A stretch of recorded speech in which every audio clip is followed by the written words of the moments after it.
Hey guys, welcome back to the 8th episode of the Friday Ticker. In this episode, we're going to cover dividend stocks and we're going to go over the details of how they work and why you should invest in them and so on and so forth. So let's get into it.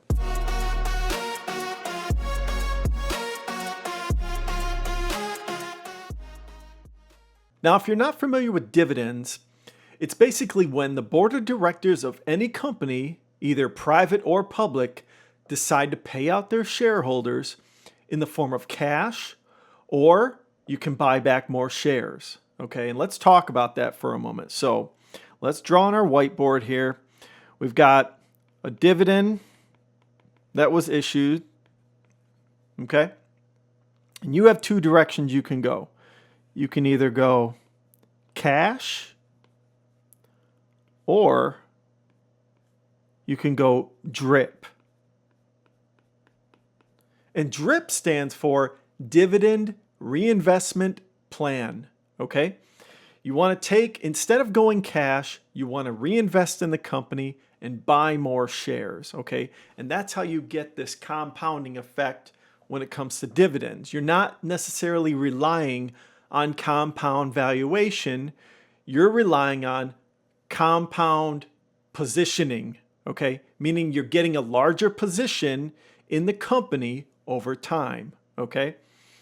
Alternatively, if you're going the cash direction, you probably need that for some sort of liability. Maybe it's yourself, maybe it's your family, your household, maybe you're a retiree, and you rely on that cash flow to pay for your expenses, food, medical, trips, whatever it is. You know, you're not trying to grow a portfolio, you're just trying to live your life. You know, that's typically how most people take the cash. Alternatively, you could take the cash in order to invest in other assets. Maybe you want to diversify your portfolio because you have a large asset that delivers a dividend and you don't want to concentrate any further into that asset. For instance, Warren Buffett, he's got like what? A couple of $1 billion in Coca-Cola dividends. At some point, he may want to reinvest that cash into something else. So that a lot of people do use that too for cash. But in this video, I want to talk about the DRIP for a moment. I think the DRIP is kind of interesting in how you really accelerate your wealth building journey with the DRIP. And I've done this on, I think I've got like 5 or 6 dividend positions. Couple of them are on individual stocks and a couple of them are on mutual funds. But the same practice applies for the most part. So let's talk about the DRIP for a moment. I'm going to erase this. And let's talk about what's happening under the hood for the stock itself when a dividend is issued. Okay. So first of all, there is something called the dividend X date. Okay.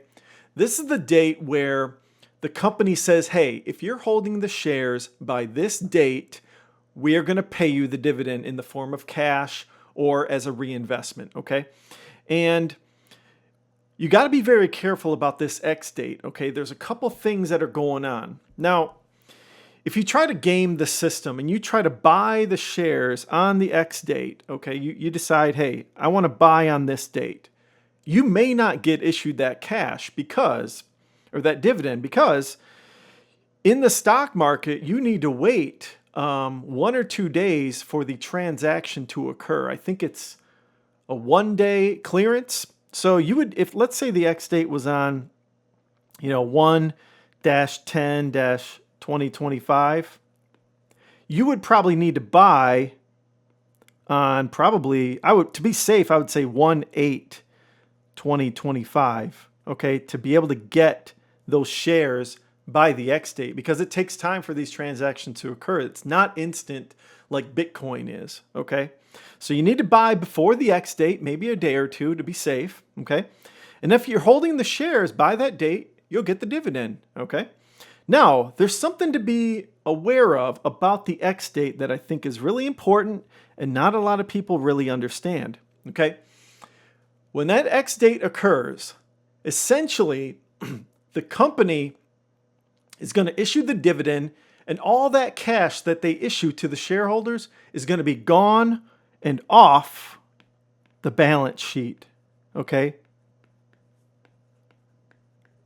Now, if the cash is off the balance sheet, that means it's no longer there, okay? And so what happens is the market will reprice in the stock price according to how much dividend they're actually going to pay out. And this is not something that's forced. This is just done naturally through market conditions. And I'm going to show you a chart here of a stock that I'm involved in even right now. I've got like 500 shares of UPS. I started trading some options recently. And when I was trading options before with it, I noticed this on the X date. Okay, so take a look at this right here. Okay, I'll circle where I'm talking about. So right here, this was trading after hours on the X date. Okay, now the very next day when the market opens up, you start to see,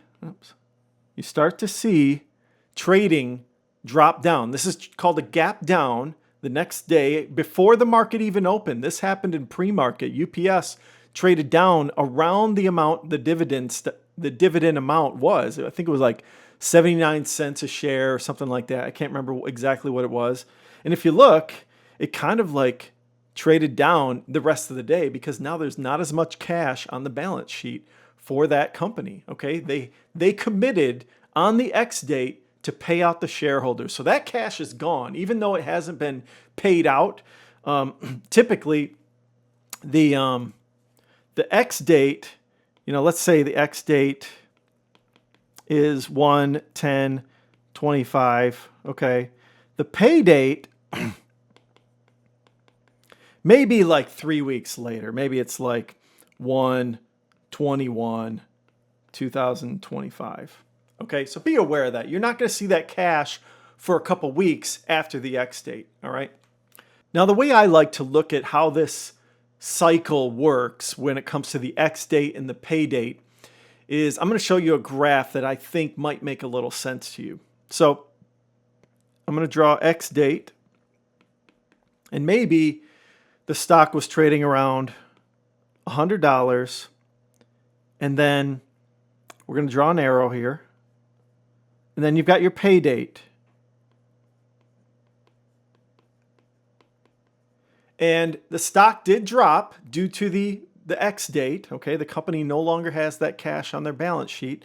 So let's say the stock dropped down to maybe $98. Maybe they issued $1 a share, and now the stock's trading a little bit lower 2 weeks later for you to go and buy those shares at a cheaper price, at a discount. Okay? And then, let's say you've got a great, healthy company, and it's on a growth train. Okay, it's doing really well. It's growing quarter over quarter.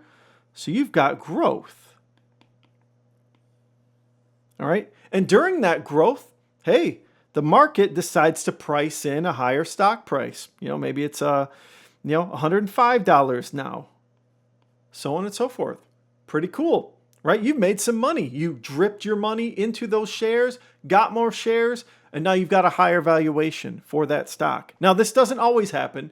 There are many stocks that are dividend stocks that will trade flat to even lower if they're not doing so hot and they're issuing too much dividend. And when that happens, they'll typically do what's called a dividend cut.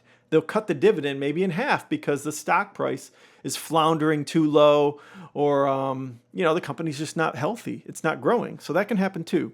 But let's just go in the ideal situation. So now, the next quarter, the X date, comes in, and now the stock's trading at, maybe $106 a share.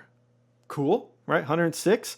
And now you go over it here, and the pay date, it's at 104. And you do the drip again. You get more share of the company, and so on and so forth. And then the growth, will be at, 110.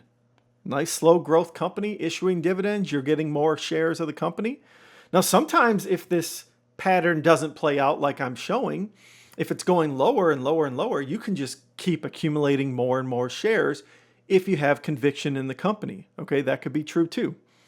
Now, one of the things you should be aware of is, let's talk about your cost basis of a stock that's a dividend stock. So I'm going to kind of give a basic example of a cost basis that I think will make sense for you guys. So let's say I buy oops, 10 shares. We'll just go with Apple, right? AAPL. Okay, and Apple was trading at $100 when I bought those shares. So in total, I spent $1,000 and I own 10 shares. Pretty cool. Now, Apple decides to issue a dividend of $1 per share. Okay, so I'm going to get $10 of Apple stock. Okay, and if I decide to drip those shares, okay, the $10, let's say the stock is trading at, it's still just trading at $100 a share. Okay, so I'm going to only get 0.10 shares. That's all I'm going to get, okay? But here's the thing. My cost basis originally on those 10 shares was exactly $100, okay? But then I add in this fractional share, and the basis of those fractional shares is 0.00. It's a zero cost basis perspective, all right? So now my cost basis is going to go from $100 down to probably 99 point, maybe 90. I'm not exactly sure if that's the exact math, but it's going to go down, okay? And so what you see with your cost basis is it just slowly goes, it just goes down and down. Oops, it drew a line. It does this kind of elevator effect because each quarter you're getting a dividend. And then over the years, you started with a cost basis of $100.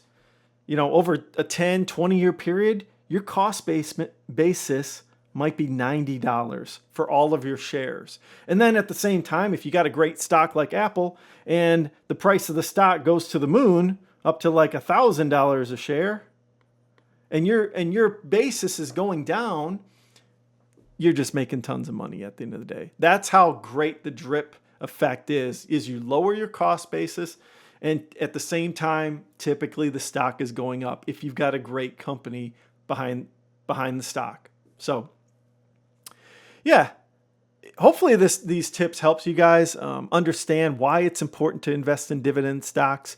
Again, I don't have all my stocks in dividends. I have many growth stocks that do not issue dividends because they're in a growth phase. They're trying to capture market share, revenue growth year over year. And so typically growth stocks do not issue dividends because they want to reinvest in the company. Instead of paying shareholders, they decided they want to reinvest in the company. So that's kind of the difference between the two type of companies that are out there that are issuing dividends. Typically bigger dividend issuing companies, they're not necessarily investing a ton back into the company. They're investing in their shareholders. They want their shareholders to be happy and to keep holding the stock so it doesn't go, you know, to the floor essentially. So anyways, hopefully these tips help you guys as far as deciding if you want to invest in dividends. And let me know in the comments below what dividend stocks you guys have. And if you guys could, like and subscribe to the channel. Take a look at my previous video. And everyone have a great day. Thanks.